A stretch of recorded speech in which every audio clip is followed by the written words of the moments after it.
Hi, everyone. Welcome to another edition of Joe's Finance Fundamentals. Today I'm going to talk about a timeshare purchase analysis. And some quick background. We had been traveling during the winter for a week the past few years to Key West, Florida. And, when you travel to somewhere like that for several years in a row, you start thinking about does it make any sense to buy a timeshare for a week, buy the week, go the same week every year, or not? And that's what kind of led me to put this model together, initially. And that was a few years ago. So I just kind of dusted that off and cleaned it up a little bit. And that's what I want to show you today. So I'm going to click on the timeshare purchase analysis box here of my planning template. And this is the timeshare analysis sheet. And consistent with the other planning templates, any fields or cells in green are available for your data input. So whatever is specific to you, you would put that information in here. I've pre-populated it with some numbers that I'll go over here. And it just kind of turns out that it was a very close call here between, just from a financial perspective. So the assumption is that the only cost you're really looking at is, do I spend, say, $20,000 on a timeshare, and then you have yearly maintenance and tax, and then there's an annual increase, I'm sure, every year, or do I rent for a week every year? And of course, that probably goes up as well. Now, I didn't include, airfare or any other costs because I'm assuming the same destination. So you're going there no matter what in either case, and any other costs like food and activities you'd spend in either case.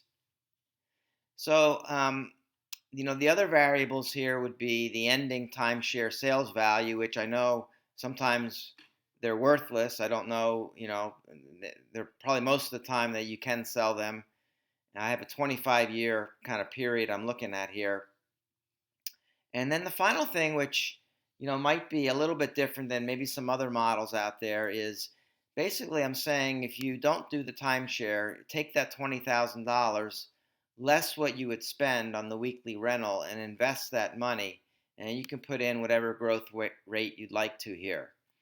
So again, based on these variables, and on the right-hand side is just the raw numbers for 25 years.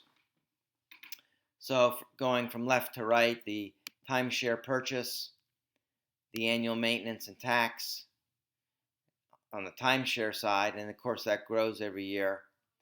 The vacation rental side, how much that costs to rent a place for the week.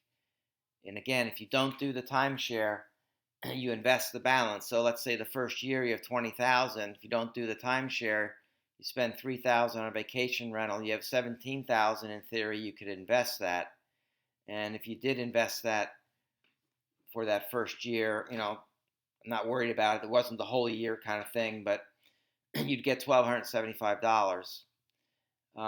So that will leave you a balance of $18,275. You could carry over to the next year and use that to pay for your, weekly vacation rental. Now that'll run out pretty quickly here. You can see it goes negative down around year 8, and that just means you kind of exhausted that, and you have no more investment growth off of that, obviously.